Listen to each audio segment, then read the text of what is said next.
Welcome in, everyone, to another edition of the GSMC College Football Podcast, brought to you by the GSMC Sports Network. I'm your host, as always, Tommy Brzee. It is Tuesday, October 29th around here, and we have a great show for you today. We're going to start talking about all of the conference races.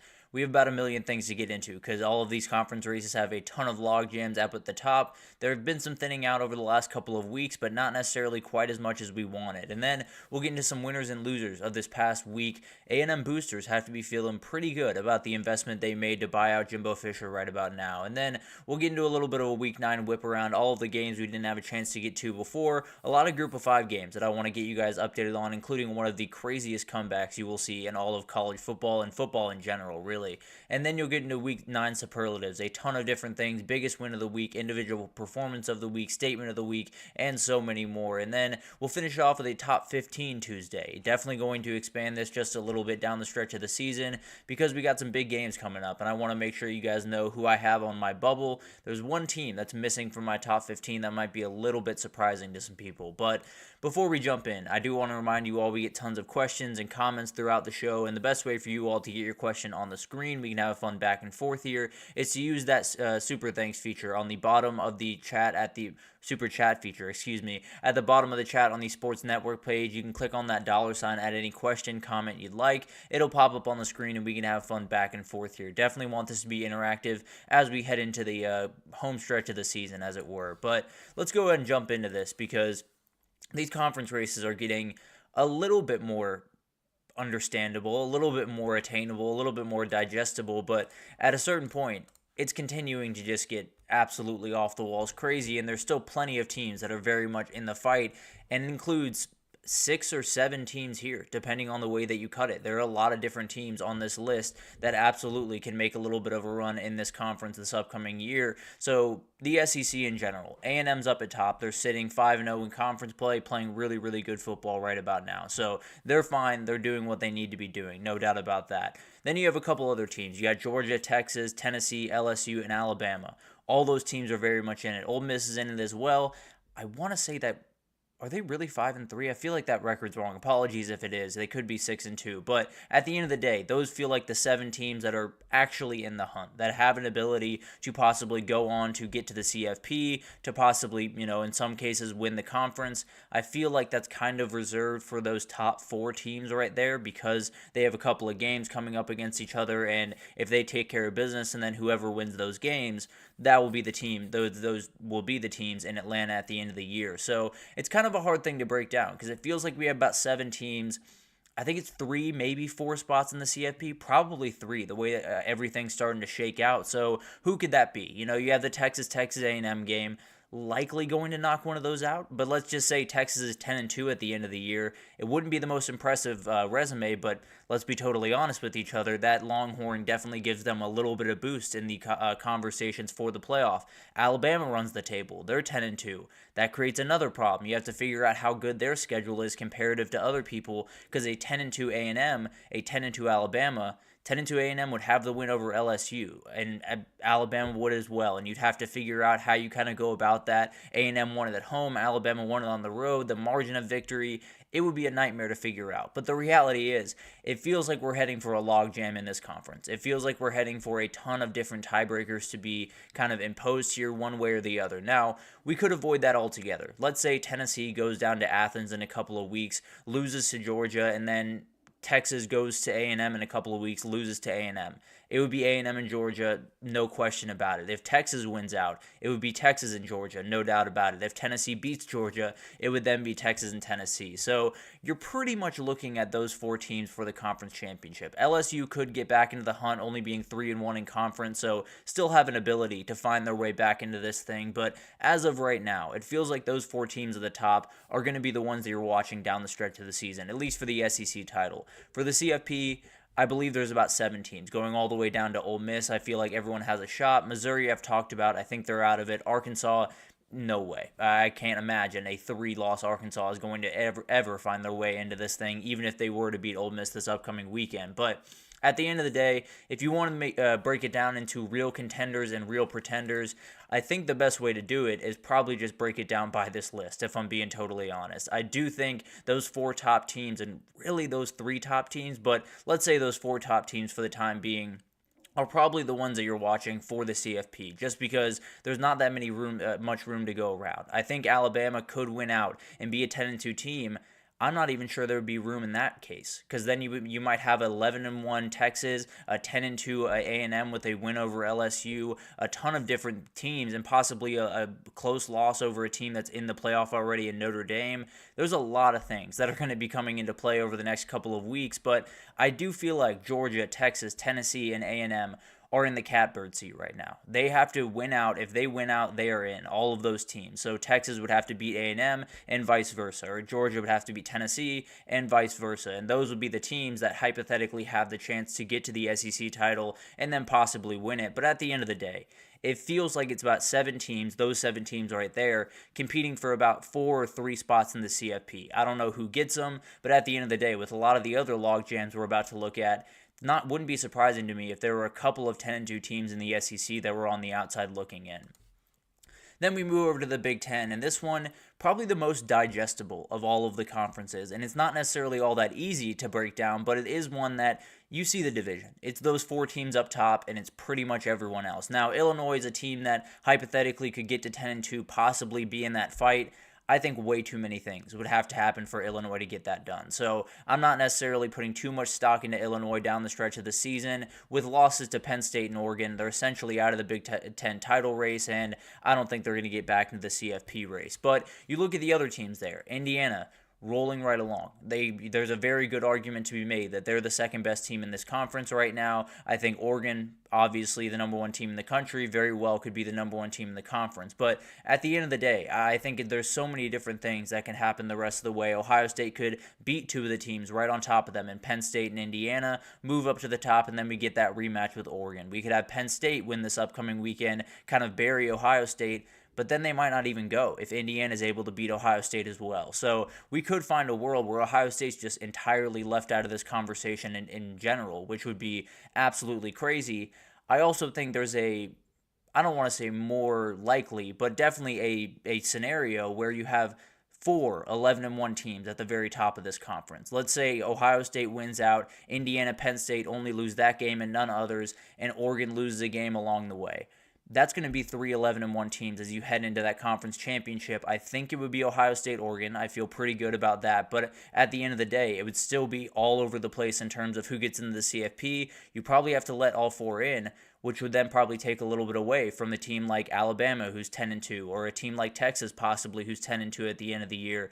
It would be absolute chaos. But if you get those 4 top teams being 11-1 at the end of the year, that's probably the biggest chaos scenario. And that seems to be where we're heading in some respects. You still have those 3 teams up top that everyone has above everyone else, and I sort of agree. Indiana's closing that gap more and more as we get deeper and deeper throughout the season, but Indiana's right there and then a steep drop-off. There's no way that anyone else is going to be able to make a run at this conference, and probably not at the CFP, frankly. I can't imagine Wisconsin, Minnesota, or Iowa finding their way into the CFP this year. It's those 4 teams up top, and we'll see if any of them drop out or if it's just those 4 that find their way into the CFP. Over to the Big 12. This one, we finally got some answers in the Big 12 because I feel like we can cut this down to those top 4 teams. I don't think we need to worry about TCU, Texas Tech, Cincinnati, and so on the rest of the way. Now, you should watch them. They're very fun teams throughout that conference. But at the end of the day, there are so many different things that could have gone wrong in this conference, that could have gone haywire, that could have created this to be kind of a 5, 10-2 teams just all over the place. It is thinning out just a little bit. You have BYU and Iowa State up there undefeated. They're taking care of business. They're my favorite teams in the conference. I've made that very clear. Kansas State is my pick, or not.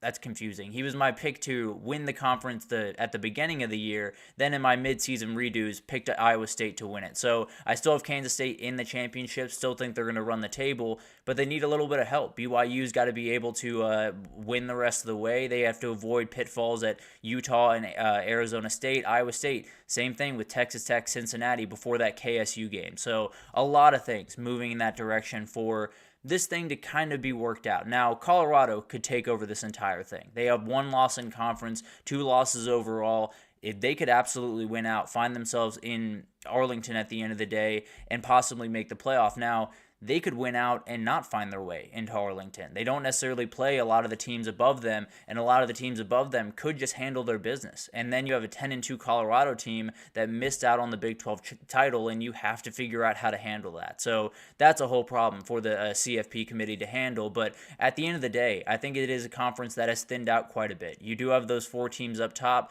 Those are the ones that you're going to be watching as you move forward into the CFP. You got BYU, Iowa State, Kansas State, and Colorado. Those are going to be the teams that possibly have a shot at the CFP. Anyone beyond that, their job now is just to throw wrenches into the work. And there are plenty of teams that can do that. We talked about that Texas Tech Iowa State game. Colorado, I believe, has Utah at some point. There's a number of different games that could get in the way of these 4 teams possibly taking a stranglehold. But as you can see, there's quite the gap. There's 4 teams, and then there's pretty much everyone else in this conference right about now. Now, the everyone else has a ton of ability and can beat pretty much anyone in the conference on any given day. So this thing could get a little bit haywire towards the end of the season, but as of right now, it's Iowa State, BYU setting the pace, everyone else right there, Kansas State, Colorado right there, and then everyone else kind of just hanging out in the pack, really. And then you got the ACC. This is another one that is a little bit funny. It's a little bit all over the place. You have Clemson up top, Miami, SMU, and Pitt. All those teams are undefeated in conference, and at some point you're going to have to figure out which way this goes, but Pitt is going to be a team to watch throughout the rest of the way because they got SMU this upcoming weekend, they have Clemson in a couple of weeks. They win both those games, this thing handles itself pretty quickly. Clemson has a loss in conference, so does SMU.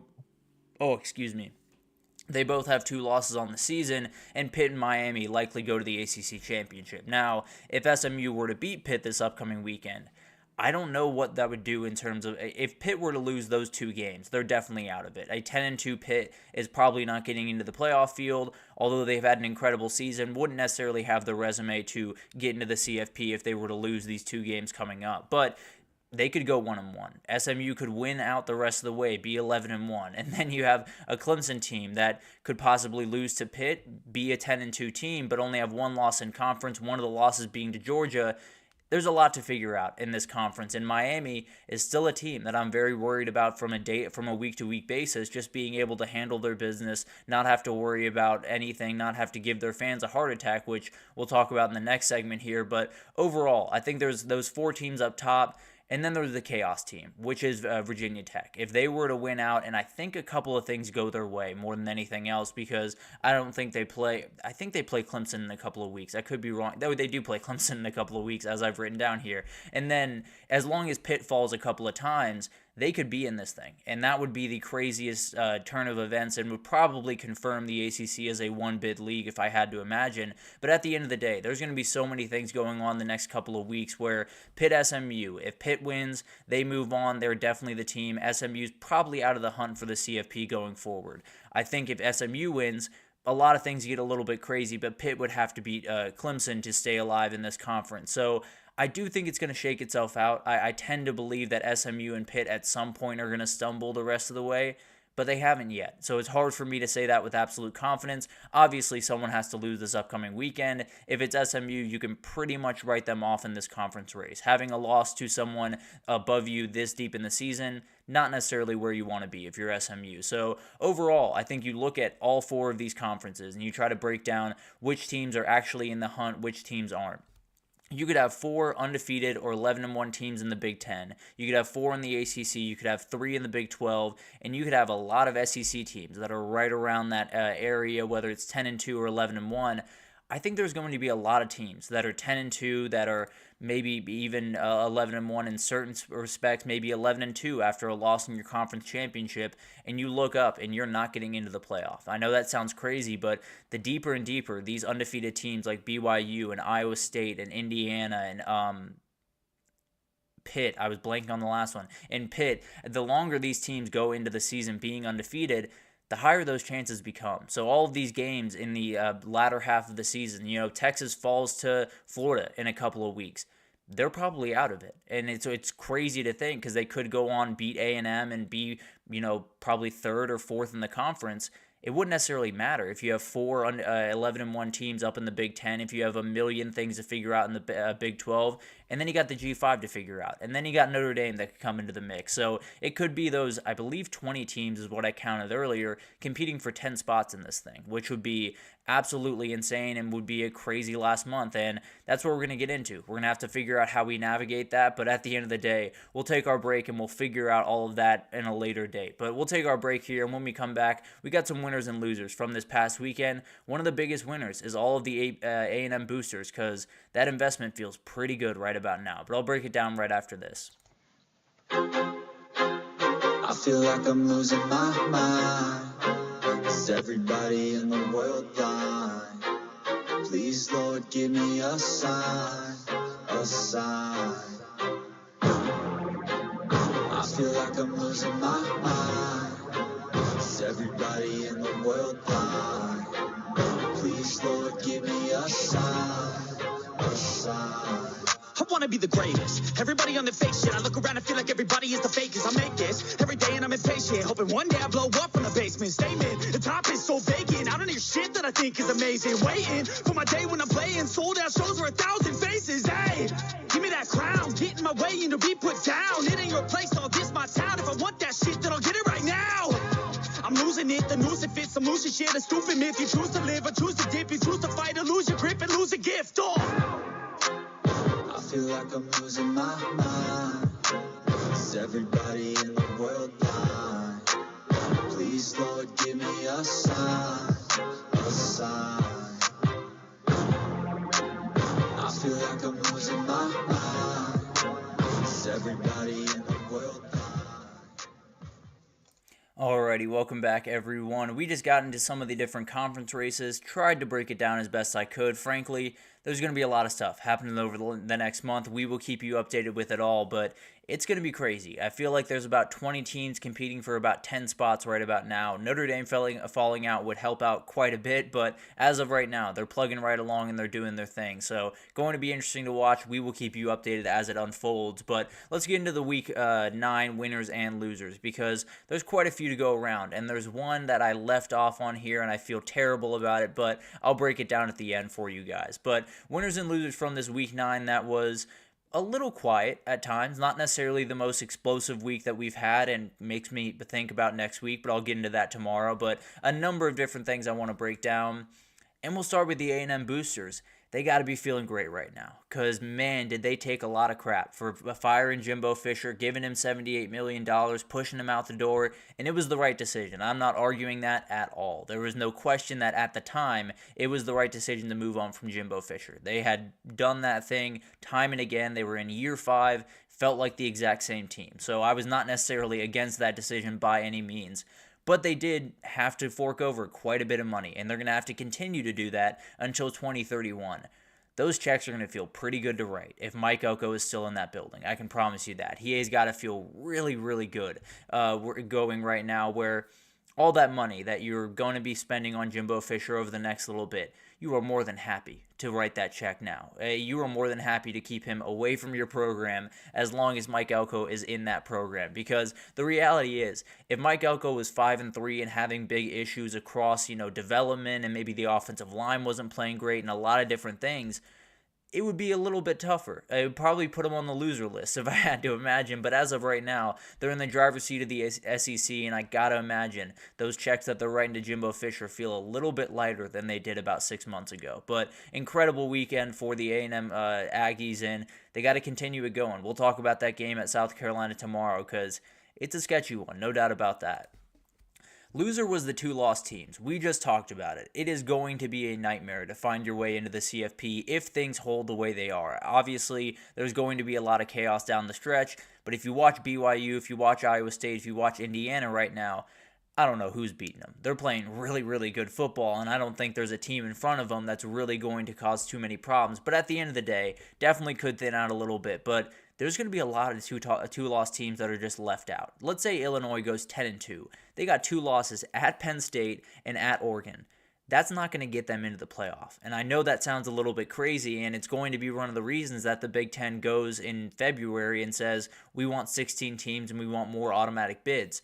that's part of this. They want those teams, those Illinois teams in the playoff because gives you more representation, gives a little bit more shine to a school that probably deserves it. For a year that they've played really, really good football, have fought every single week, and have taken big time steps forward, they deserve a little bit more love. But at the end of the day, they're just going to be on the pile heap of 10-2 teams that find their way into the Sun Bowl or something like that, and it's going to be very, very weird to navigate. But at the end of the day, in the SEC alone, you could have 4 or 5 teams that are 10-2 at the end of the day. You could have Georgia, Alabama, Texas, even Texas A&M. A lot of these teams could be 10-2 at the end of the day, and there's probably only room for 1, maybe 2 of those teams, which is going to be an absolute nightmare, and you're going to make a lot of people in the South very, very mad because you got 2 losses. Let's say it's Alabama and LSU. Both those teams could end with 2 losses. Now, in this scenario, obviously Alabama has won that game, or they both have 2 losses right now, excuse me. Whoever wins that game is definitely going to be in a great position to make the CFP. Let's just say that A&M loses to Texas, and that's their only loss on the season outside of Notre Dame, who's in the playoff. And then you have a Georgia team that goes to the SEC championship with a win over Tennessee, who beat Alabama, who could be 10-2, and then you have Texas going to the SEC championship.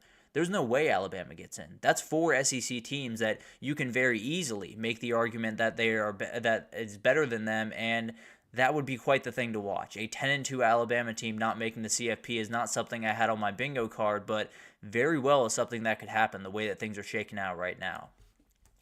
This is the first time I feel like I've put just a team on the winners and losers list, but the Oregon Ducks really won this weekend. But not only because of what they did, because I thought it was remarkably impressive. We can talk about how incredible Illinois is. We can talk about how impressive it was that they were 6-1 or not. I don't necessarily care about that too much. Illinois was able to keep the games close. That was what they did really well. They didn't make mistakes. They didn't turn the ball over. They allowed you to play your game to a certain respect, but they also were able to slow it down and make things confusing and make things hard. It wasn't hard a little bit for Oregon on Saturday. They ran through people. Literally, Noah Whittington ran through a man on Saturday, and there were so many different things that Oregon did incredibly well. And then around them, you look around, and Ohio State, do we really know how good they are going forward? And Penn State, do we really know where Drew Aller is going to be going forward? And then outside of his conference, you got Texas, did not play great football this week or the past couple of weeks. They have a bye week to figure things out, but if they come out flat against Florida, you got to feel really good about you sitting above them. Alabama's all over the place. LSU's all over the place. A&M, there's still a question around that quarterback room. So there's so many different things happening around the country that are questionable, that are worrisome, that are whatever. The Oregon Ducks are not handling any of those. They're feeling really good about where they're at. Now, as we know in the 2024 season, things can change in a hurry. But as of right now, this Oregon Ducks team is rolling right along. They're the number 1 team in the country, and they very much deserve to be there. Then we got the loser. The Colorado haters are just having a tough year, man. They're in a position where they're watching Deion and Colorado not only win football games, because they're capable of winning football games in kind of gross ways, right? We've seen it before, being able to just outshoot a team, Shedeur Sanders, Travis Hunter just take over, and that's the end of the day. And you can still walk away from that game and say, well, they got 2 great players, but they're not that great of a team. You can't walk away from these games saying that anymore. Obviously, Travis Hunter and Shedeur Sanders are leading the way. Frankly, the fact that Shedeur Sanders isn't top 5 in most polls for the Heisman is outright insane. But that's a different conversation for a different day. But overall, I think it's one of those things that the Colorado program has changed drastically since Deion Sanders showed up. And it's not something that really needs to be said because everyone understands, but it's so hard to put into words what he has done for that community in that area of Boulder, because the reality was they did not care about football. They could care less what Colorado football was doing every single fall for a very, very long time. Really, since they left the Big 12, there was not a lot of juice around that program. There was not a lot of people that cared about that program too much.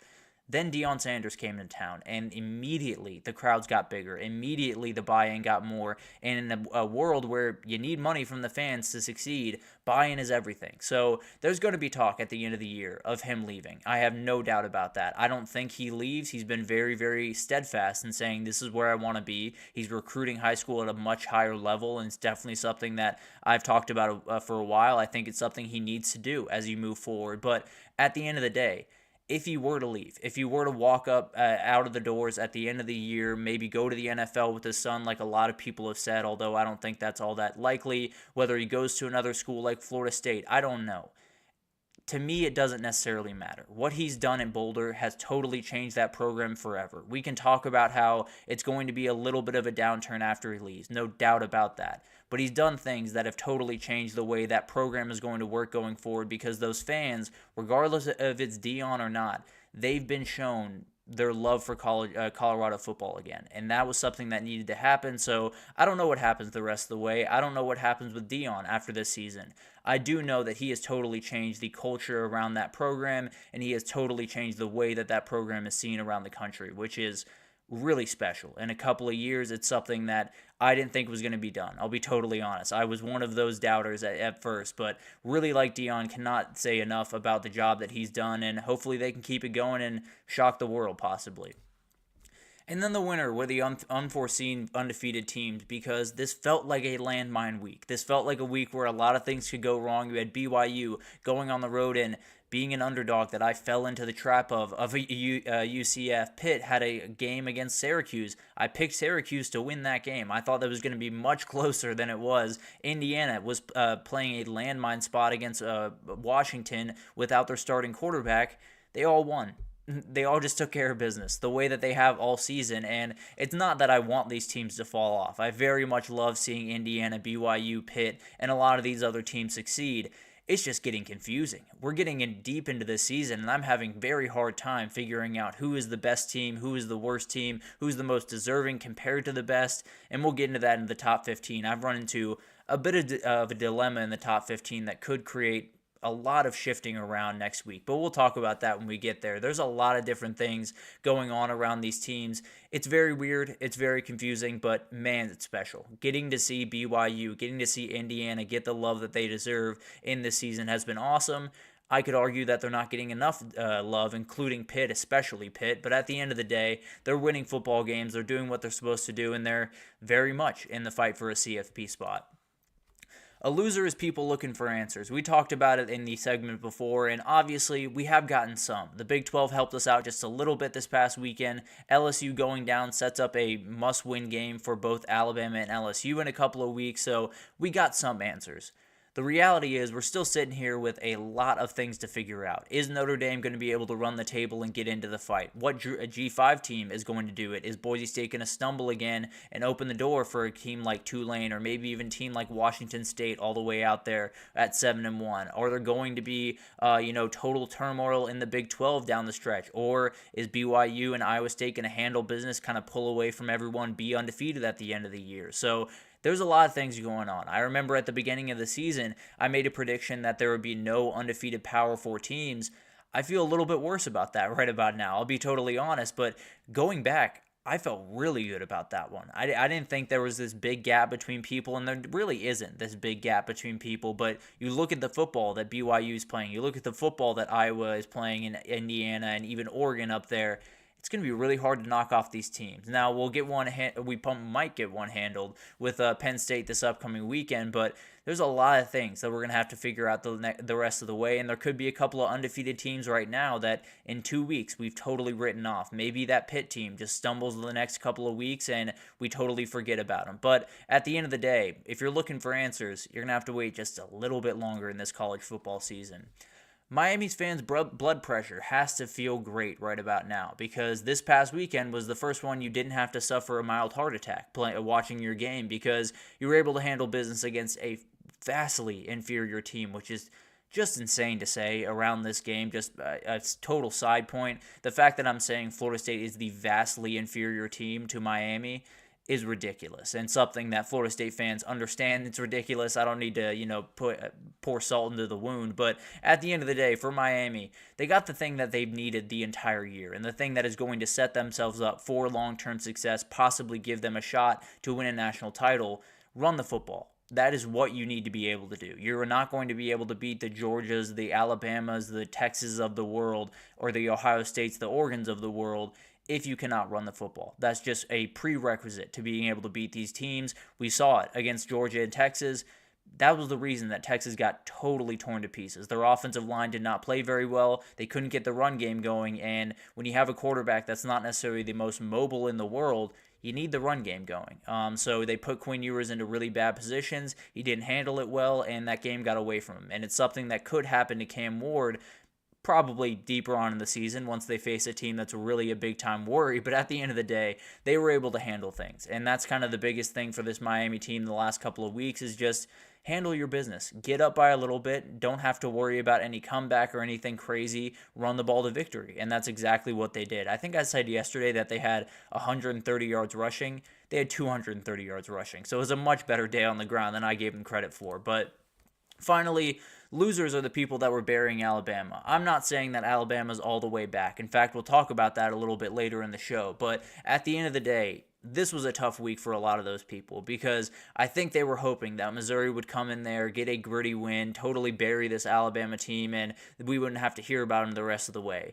Now we get probably the marquee game of the week in a couple of weeks against LSU because it is an elimination game in Death Valley at night. So it's going to be really, really interesting to watch. Again, like Miami, they found the run game, and they're going to have to continue to find it throughout the rest of the way. LSU, you should be able to run on. Other teams on that schedule, Auburn's going to be a little bit tougher to run on. So we'll figure out a lot more about this team as we head forward. I'm still very skeptical of what they are going forward, but as of right now, you get that win in Baton Rouge, you're off running, and a lot of people are very upset because Bama still has a shot at the CFP, but we are starting to go a little bit long on some of these segments, so I'll try to speed it up just a little bit going forward, but let's take our second break here, and when we come back, we're going to talk about all the games we just didn't have a chance to get to throughout the first part of the week. Arkansas gets a dominating win over Mississippi State. Tulane gets a win over North Texas that got the slightest bit sketchy towards the end of the game. Bowling Green continues to roll with Harold Fannin and everyone around there, and then we have a huge comeback that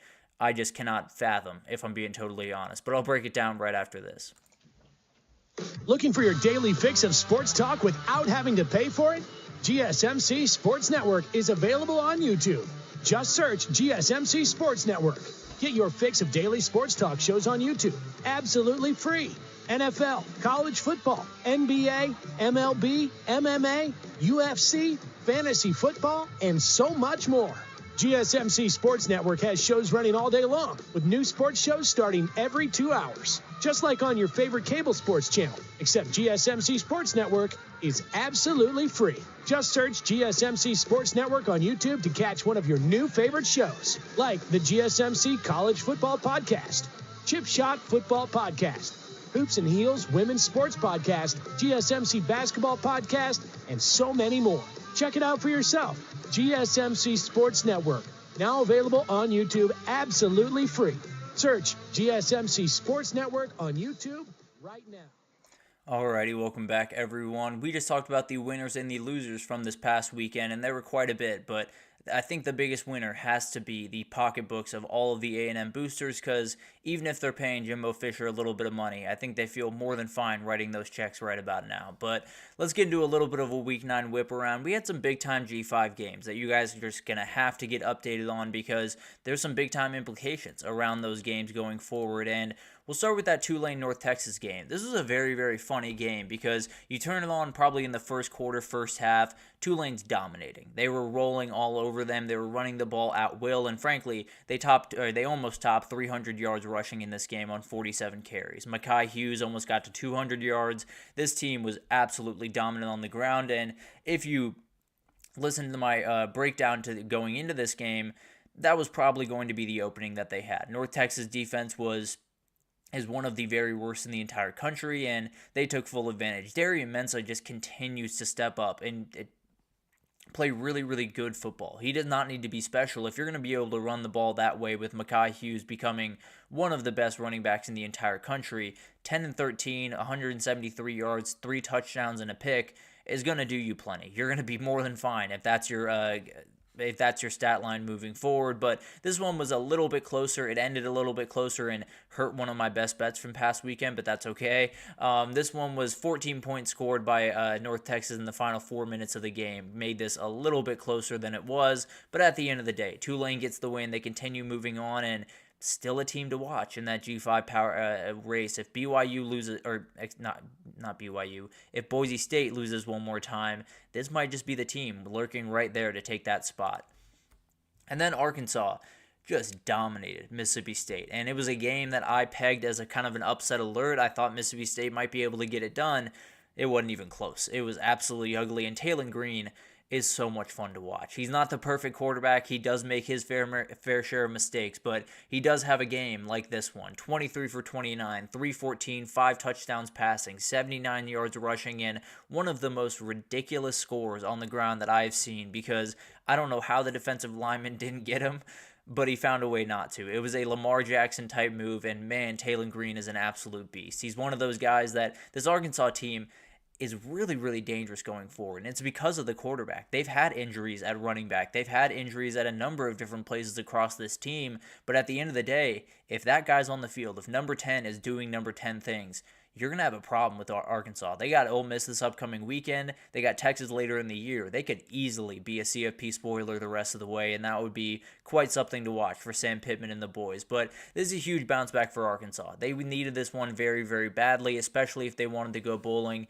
They needed this one, and they played really solid football. They're one of those teams that probably will be forgotten in the grand scheme of this season, but this is a really impressive coaching job from Sam Pittman and his guys over there. Bobby Petrino coming in, getting this offense going. It's been really, really awesome to watch, and definitely a team that won't get necessarily the incredible amount of respect at the end of the year that they probably should, but definitely want to give them some love right now, because this is a very, very tough team in a year where I thought they could be one of the worst in the conference, honestly. And then Minnesota just took Maryland to the woodshed. This was my best bet of the week by far, because this one I felt very confident in, and Minnesota came through for me because this one got ugly in a hurry. Max Brosmer had his game that Minnesota fans have kind of been waiting for in a certain respect for quite some time, to be totally honest with you. I don't know when the last time a Minnesota quarterback had over 300 yards, probably Tanner Morgan, actually, now that I think about it. But beside the point, he went 26 for 33, 320, 4 touchdowns in this game. It was a defense that could be attacked on the back end, and boy, were they. They had Daniel Jackson and Elijah Spencer. Both scored 2 touchdowns. One had 99 yards receiving, so I'll go ahead and bump him up to 100 just to make him feel good. But both nearing 100 on that day. Remarkable performance from both those guys. But the Big Ten is just one of those minefields. There's so many different things that could go wrong for those top 4 teams, because Minnesota, they have the ability to ruin some schedules going forward. I believe they have Penn State still on the schedule. I believe they still have, I don't think they have Ohio. I can't remember exactly off the top of my head. Point is, both these teams, especially Minnesota, could cause some problems the rest of the way and possibly thin out the top of the Big Ten just a little bit more. Then we had Baylor get another win. They found their way back to 500 on this year, and they're playing really solid football. And Sawyer Robertson is a real reason for that. Had 200 yards, 3 touchdowns, only 1 INT on the day against an Oklahoma State team that is just not there. One of the biggest disappointments, at least in my mind, in the entire country. Frankly, it's Florida State, and then not too far behind is Oklahoma State. This is a team that returned Ollie Gordon, returned everyone on the offensive line, returned their quarterback, had about 3 wide receivers returning, and did a lot on the defensive side to return those guys, Nick Martin and Colin Oliver, and it should have been a better team, just plain and simple. I don't know how this happened. I don't know how it unfolded. Obviously, Ollie Gordon has not been a big factor this year, but man, they really missed the mark this year. And Baylor, you find yourself back into the hunt. You had 343 on the ground in this game on 38 carries, 4 players over 50 yards rushing. Pendergrass got over 142. A lot of things going right for this team, and maybe they're the one that can play some spoiler down the stretch of this season in the Big 12, because run the football very efficiently, you can win a lot of games you're not supposed to win. And then we had a huge one over in the MAC, and Bowling Green got a huge win over here. And Bowling Green was led by the guy that I think should be winning the Mackey Award right about now. Harold Fannin Jr., 6 receptions, 74 yards, and a touchdown in this one. I understand Tyler Warren had the incredible game at USC. You look down the stretch of the season, or the stretch of the games that Harold Fannin has had this season, he's the best tight end in the country. He has been absolutely remarkable and deserves so much more respect when we talk about best tight ends in the country. But at the end of the day, this is a big win that keeps Bowling Green's hopes alive to win that MAC conference. There's still plenty in front of them with a Western Michigan game coming up that's going to be really tough. I believe they also play Miami of Ohio, so definitely a lot to watch with this Bowling Green team going forward. But you got a lot of teams in front of them. Miami of Ohio, Bowling Green, or in front of Toledo, excuse me. You have Miami of Ohio, Bowling Green, and Western Michigan. Going to be really tough for Toledo to find their way back into this fight, and I think it's going to be really, really fun to do this. Honest question, I understand you're going to do predictions this week, but let's just say hypothetically, my Hurricanes don't get accepted to the Big Ten. So, yeah, I think that's kind of an interesting question. For all the realignment stuff and all of the craziness that is going on around that, the way that I'm reading it, at least as of right now, a lot of this stuff changes very, very quickly, as you've probably found out, Anthony, throughout this time, but I think they're looking for the Big Ten and the SEC. And I think the Big 12 is not enough of a draw for those two teams to jump ship and go there. Now, a lot of that could change depending on the relationship between the ACC and Miami and not Miami and Clemson, and possibly Miami down the road. But at the end of the day, a lot of those teams that could see the ACC imploding, I think the Big 12 is that break glass in case of emergency. It is, if the ACC is actively going down, if we are watching it kind of sink into the ocean, that's when they'll get to the Big 12. They are going to do everything. They're going to push every single button, overturn every single stone to find a way into those two big conferences. And frankly, I think at some point it's going to break through, especially for a team like Miami. I think they're going to be actually in front of where Florida State and Clemson are right now. So a team like Miami, I feel pretty confident could find their way into those top two conferences. I think everyone else in the ACC, it'll be interesting to see how they kind of fan out because it's coming at some point. Obviously, we will talk about that plenty in the offseason, but as of right now, that realignment stuff is I don't want to say frustrating to talk about because obviously always happy to talk about it, but definitely one of those things that in the middle of the season, very hard to kind of wrap my head around right now. But I do think the Pac-12 or the Big 12, excuse me. I do think the Big 12 is an option for those teams. I think it's the last-ditch option, if I had to imagine, but we'll see how that develops. Obviously, a lot of things to happen around there, and probably will start to happen around December, if I had to imagine. But moving forward here, West Virginia got a big-time win, and the big story from here is Nico Mirashal is a dude. This dude is awesome. If you watch any of this game, you saw that lefty gunslinger just absolutely rip the ball. There's a lot of guys that can throw a really, really good ball. There's a lot of guys that can throw with a lot of zip. There's a lot of guys with energy. This guy throws missiles. He has a rocket launcher connected to the left side of his torso because the dude is a lefty gunslinger and he absolutely rips the ball. He's so much fun to watch. Went 18 for 22, 198 yards, 2 touchdowns in this game. This guy was really fun to watch. And I think West Virginia has found their quarterback going forward into 2025, which has to feel really, really good. On the Arizona side, you got some thinking to do. You made a hire. You got rid of... Jed Fish left in very, very bad circumstances. Jed Fish left. And then you're put in a weird spot. You have T-Mac leaving this upcoming year. You hire Brent Brennan, who I think is a good coach. I'm not necessarily tearing Brent Brennan down after 1 year. I am saying that T-Mac's walking out the door. No Fafita is getting a ton of calls in the portal, including from his former head coach. He nixed it this last offseason, but I'm not necessarily sure if he's going to be able to do it this year. So it's something to watch around there. There's a team that I was worried about going into the year, and man, they've looked even worse than I thought they would. But for West Virginia, neither of these teams are really going to get into the fight into the Big 12. Again, they are the teams that could mess up the fight for a lot of the other teams in the Big 12. But confusing because you don't know how to trust it. Truly, I totally agree. I'm all types of lost because there's so many different rumors. There's so many different people saying different things about, where other teams are going to go. And some are rumors, some are reality, some are sources that are not named, some are sources that are named. It's impossible to keep track of. I will say one person to keep track of during this entire, craziness throughout everything is Ross Dellinger does a great job over at Yahoo Sports. He has pretty much everything that you need to know about realignment, and he is very, very well sourced. So if you are looking for a place to go to kind of get away from all the craziness on Twitter, that's probably a good guy to find, because he does a great job. Brandon Marcello, another one, does a great job. So there are people out there that will have actual sources, but there are quite a few rumors going around. I promise you it'll ramp up as the rest of the season kind of gets underway. But Utah and Houston, it was a very, very weird game, and it puts Utah in a very tough spot, because we were just talking about Arizona and the future of that program. It's very likely that this is the last time Kyle Whittingham will be Utah's head coach, and it's very likely, and frankly, I would be very surprised if it wasn't, that Cam Rising leaves at the end of the year. Brant Kuithe is out the door, who had 100 yards of the 173 yards that you had in this game. This team is in a really weird spot. This program is in a really weird spot, and it's a program that, frankly, feels like they were standing on the two best feet you possibly could going into this year in the Big 12. Now everything's just kind of up in the air. I don't know where they go from after this year, but this year is a disappointment.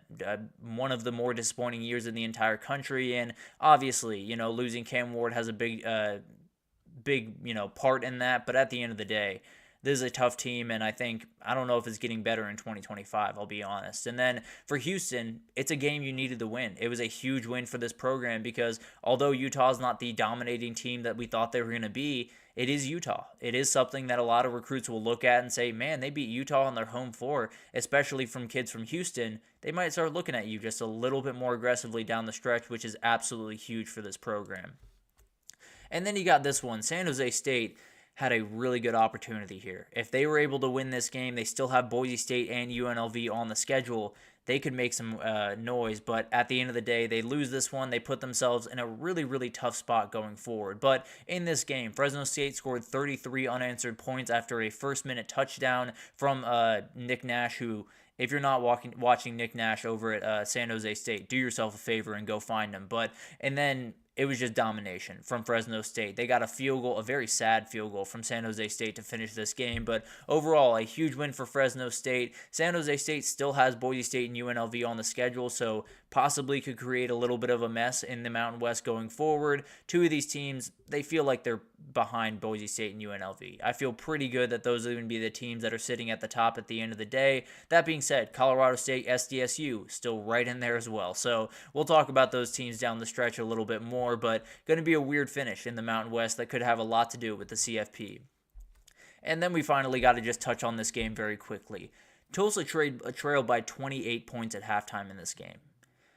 I don't know how you lose that game. I don't know how you even remotely come close to losing that game, but UTSA, they did it. Defying all odds, they found a way to do it. They got outscored 39-10 in the second half. They let up 2 touchdowns in the final 2:30 in this game. It was ugly. It was a terrible, terrible, terrible performance. And Tulsa, on their final drive, that they had to go 92 yards in 1 minute and 1 second. Cooper Legis got sacked and fumbled on his very first play of that drive.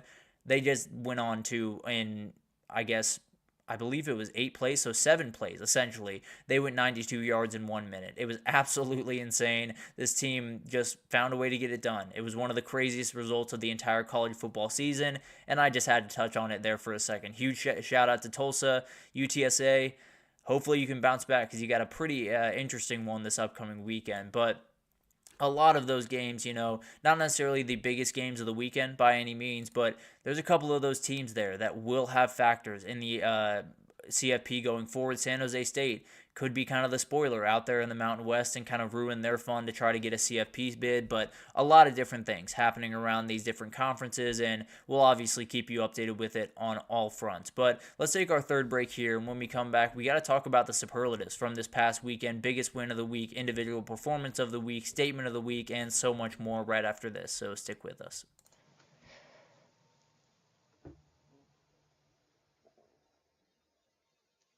For the best and latest podcasts available anywhere, go to the podcast app on your cell phone and type in GSMC to access free content-rich podcasts on health and wellness, book reviews, sports, entertainment, relationships, social media, movies, technology, finance, and even weird news. Subscribe and download the GSMC Podcast Network's family of shows, Available everywhere podcasts are found.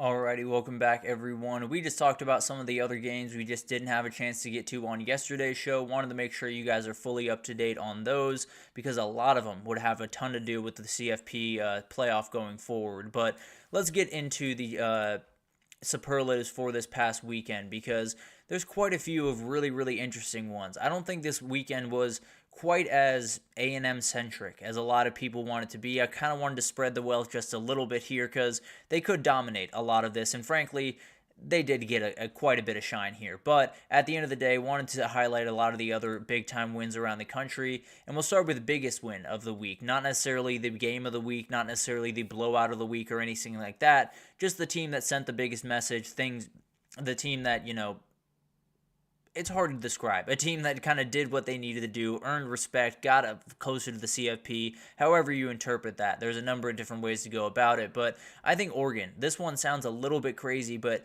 the way that they went about business against Illinois was really impressive to me, and I'll talk about it here in a second, but it was really, really incredible, huge confidence booster for that team moving forward, and I think it puts them in a position where I don't know if anyone's really going to touch them the rest of the way in the Big Ten the Big Ten race because the schedule they have coming forward, no one should be able to touch them. Obviously, this thing could get crazy, but at the end of the day, they're playing elite football, and they really planted their flag this past weekend.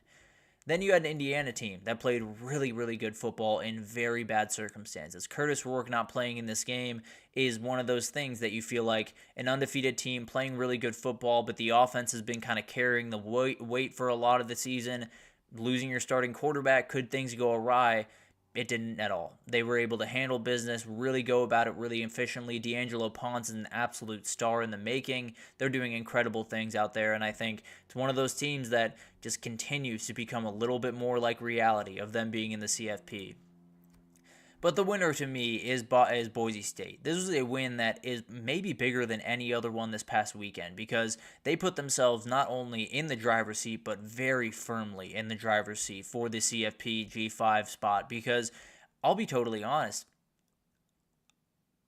I don't want to say that. I think an undefeated Army would get in. But at the end of the day, let's say Notre Dame does beat Army. There's no chance. It's not going to be Boise State if they go out, win the rest of their games, go 12-1, have Ashton Jeanty leading the way. They will be the team. I can promise you that. But at the end of the day, still plenty to figure out here. But I do think Boise State got the win that they very badly needed, and they knew they very badly needed at the beginning of the season. And then we got individual performance of the week. And if I'm talking about individual performances, you're talking about Travis Hunter. This guy was remarkable. He had a career high 153 yards receiving, 2 scores, and then he had 4 pass breakups on the other side. He only played, I believe, 3 snaps off.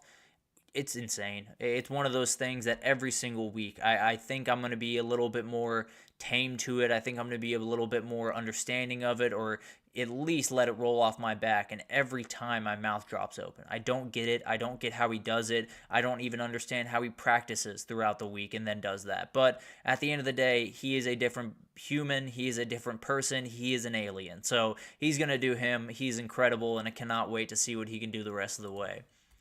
And then we got to give some love to Bo Pribula because, man, that was a tough spot to be put into. You're coming into a place where Camp Randall at night is a atmosphere. It is one of those places that will eat some of these guys for dinner and spit them out. But he was able to handle it. 11 for 13, 98 yards, 1 touchdown, and then full control of this offense. It was really incredible to watch. Him and Andy Kotelnicki feel like a very, very good fit, honestly. But I'm not saying they're going to change quarterbacks by any means, but it felt like a very, very good fit, and man, did he execute at a really, really high level. Marcel Reed's the winner. I don't think this has to be talked about too much. There are plenty of guys that put up crazy stats, and there are plenty of guys that did incredible things, no doubt about that.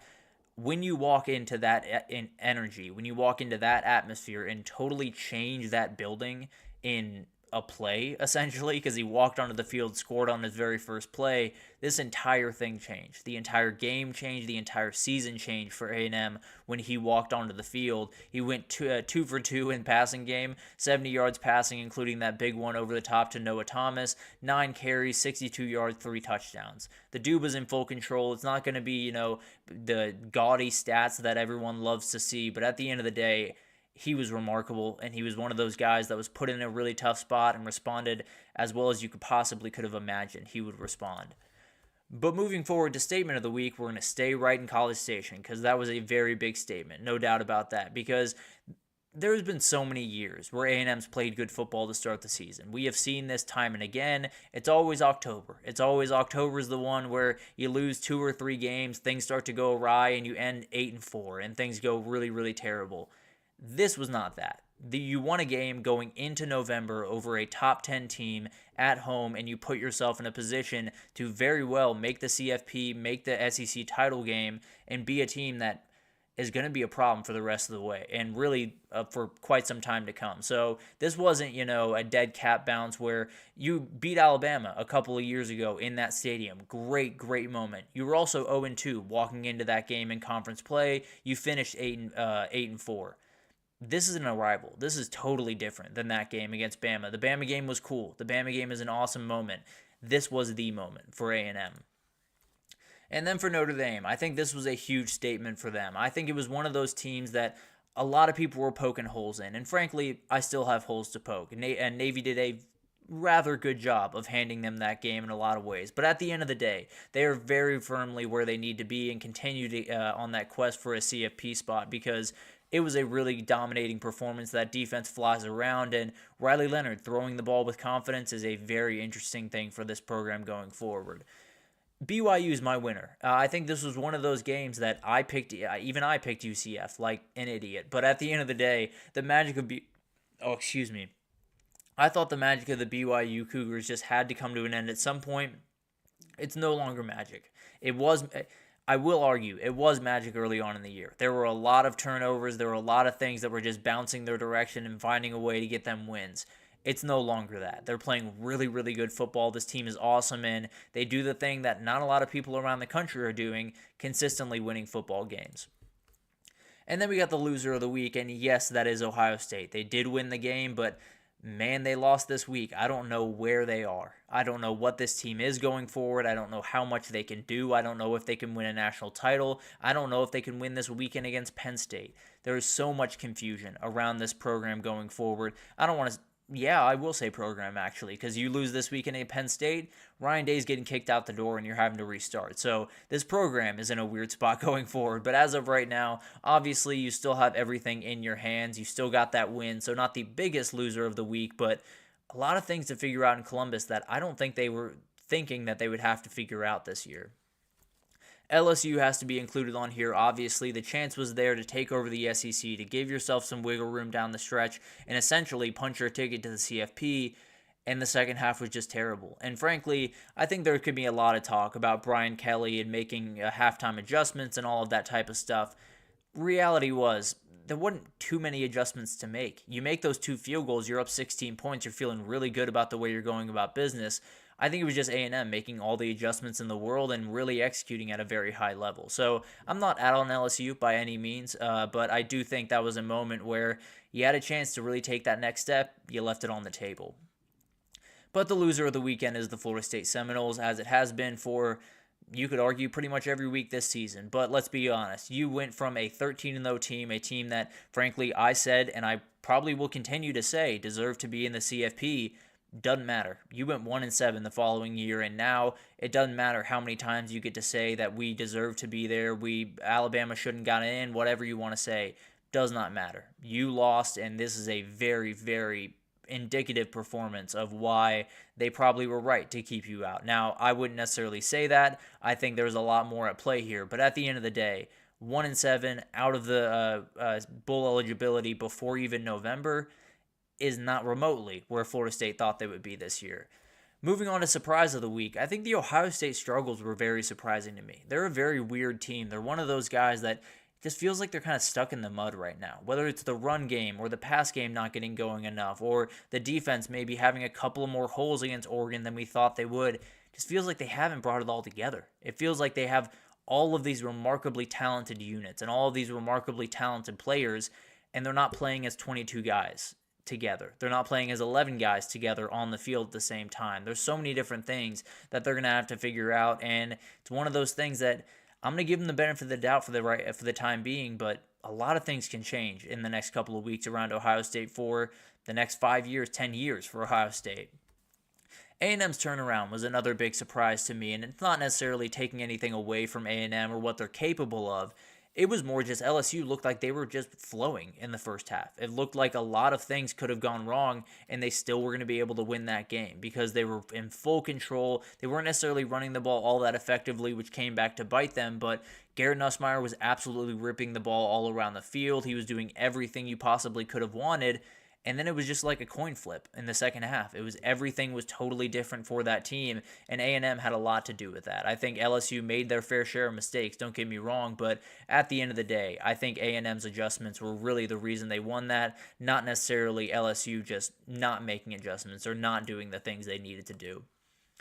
And then you had Oregon's dominance. That was my surprise of the week, not necessarily because I think Oregon's bad or anything like that, but the reality was the way that they went about business in this game is totally indicative of what this team is going forward. It's indicative of who Dan Lanning is. It's indicative of what they've been trying to build for quite some time. A tough, hard-nosed team that's coached by a really tough coach, and Burt Bielema came into your stadium and you bullied them. You absolutely punked them. And as you can see from Noah Whittington, he's just getting through, running through a guy's face. So they did a lot of punishing in this game. And I think it was one of those games where I felt good that they were going to be able to win this one. I didn't think they were going to win it that way. And that's the biggest thing to me. Just the outright dominance at the point of attack is incredible from me, from Oregon right about now. And then finally, game of the week. I'm going to add Texas Vandy in here. This was a weird, bizarre, but kind of really fun game. You know, Texas led Vandy back into the game a couple of times. Vandy took full advantage of the mistakes as they do. I think this is a game where it wasn't necessarily, top to bottom, incredible, like all over the place, playmaking all over the place, but it was one of those that came down to the wire against all odds. It had a lot of that college football feel where somehow the team finds their way back into the hunt after being essentially should have been dead in a number of different ways. So Texas has quite a few things to figure out as we've talked about, but we'll see what happens over this bye week. And then for BYU UNLV, this was a really fun Friday night game. It felt like two teams that knew what this moment was. They were playing really, really aggressively, especially on the defensive side of the ball. Was incredibly impressed with all of those guys on both sides of the ball. Elite talent all over the place. Ashton Jeanty leading the way, and obviously with him finishing it off, it just a little bit of cherry on top of the sundae there. But the game of the week was SMU Duke, and it was the weirdest game that you possibly could have imagined. When SMU turns over the ball 6 times in a game, you don't expect them to win, but somehow Duke made it happen. But it was one of those games that it's just college football. Someone turns the ball over 6 times and wins a game. They block a field goal to force overtime. They have a number of different things go wrong, and they find a way to get it done. That's college football in a nutshell. So that is the game of the week for me. There's a number of other games that were incredible, but at the end of the day, that's the one that I like the most. It was so many incredible things from this past week, and another superlative is just all of the special teams coaches out there, because y'all were in your bag this past weekend. I don't know how many fake field goals that I saw, but a lot of them were beautifully executed. So really incredible to watch that unfold. But at the end of the day, let's take our last break here. And when we come back, we got to talk about my top 15 teams in the country. We are expanding from 12 to 15. Give you guys an idea of where my bubble sits right about now. But let's get into this because it's a dilemma for me going forward. And I'll break it down right after this.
Alrighty, welcome back everyone. We just talked about some of the superlatives from this past weekend. Game of the week for me was SMU Duke. It was just weird enough, just college football enough for me to be into it. But at the end of the day, let's get into my top 15 Tuesday. It is one that I've kind of wanted to expand just a little bit to kind of those bubble teams, if you will. There's obviously a lot of, auto bids and things that will get involved in this through the stretch, but wanted to give you guys an idea of where a couple of the teams that are just right on the outside looking in sit right about now. And I think there's one team on here, or one team not on here, that is going to be really interesting, and I'll break that one down throughout it. But let's get into the 15, and I think Boise State deserves to be here. I think there's a number of reasons to say, maybe Alabama's a better team, maybe a couple other teams are quote-unquote a better team. This is the team that's in the driver's seat for the CFP. This is the team that went up to Eugene and only lost by 3. This is the team that just beat a UNLV team that very well could have beaten them. So I have very little problem with this. I think they absolutely deserve to be in the top 15, and they're a team that if Ashton Jeanty is going to be doing the thing that he's going to be doing the rest of the way, it's going to be a really hard team to beat, and they firmly will find themselves in the CFP. This is my top-ranked Power 5 team right now, or Group of 5 team right now, so they would be the bid into the CFP as of right now, and they're playing just really, really good football. So I didn't want to make a top 15 without any Group of 5 teams in it because, first of all, I think Boise State deserves to be here, but more than anything, wanted to give you guys an idea of what that team would be in the 12-team playoff if I were to make it today. I have LSU at 14, and I think this is one that could get a couple of people up in arms. A couple of people have dropped them a little bit deeper. I believe the AP has them at 16. I think they're a better team than we're giving them credit for. I think they got blitzed on Saturday, and obviously not a great thing to happen. No doubt about that, but let's just be totally honest. You have a quarterback change at halftime, and a lot of things go wrong, and you got to be better than that, no doubt, but it's one game. You're able to bounce back. If you win that Bama game, you get into a 10-2 position. Obviously, we've talked about that can be a little bit sketchy of a position right about now, but this is still a very capable team. I still think they're making strides on defense, although they got caught off guard this past weekend. I still think they deserve to be a top 15 team. This is one of those teams that took the Alabama spot. I thought about putting Alabama here. I dropped them out of this top 15, and I did it just plainly because I saw what I saw on Saturday. I don't know if that's replicable. I think Missouri is one of those teams that you can take advantage of on the ground.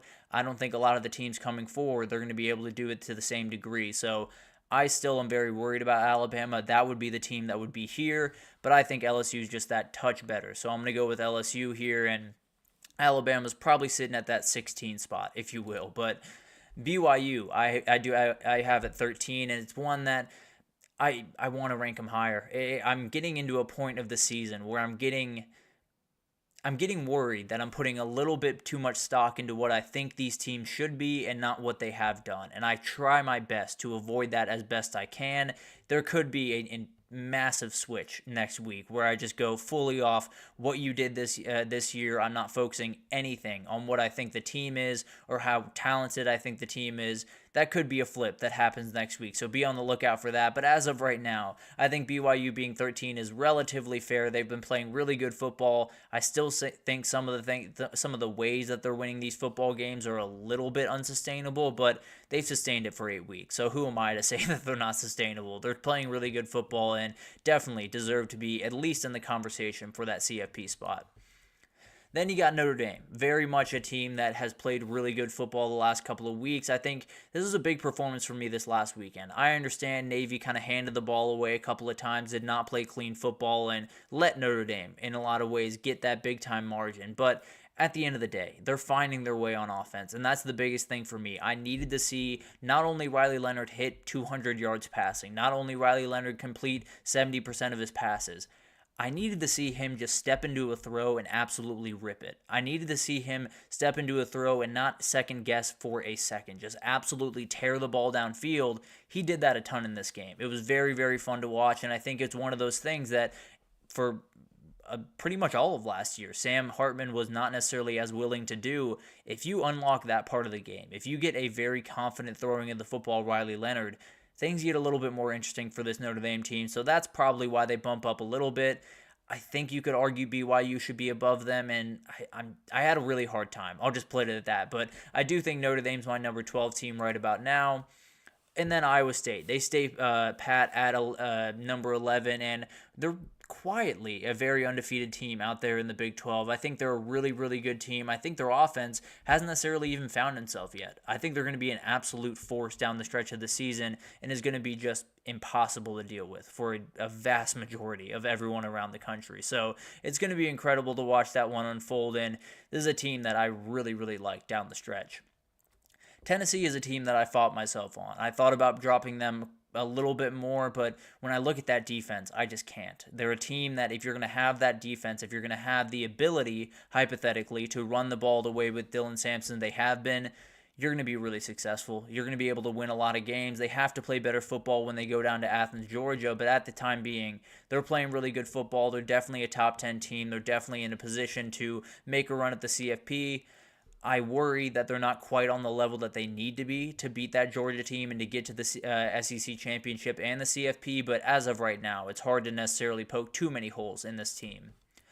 Got to give love to the Indiana Hoosiers. This was a huge, huge win. It was one of those wins because we've seen this before. We've seen undefeated teams that have been a little bit out of left field. They've played really good football for 6, 7, 8 weeks.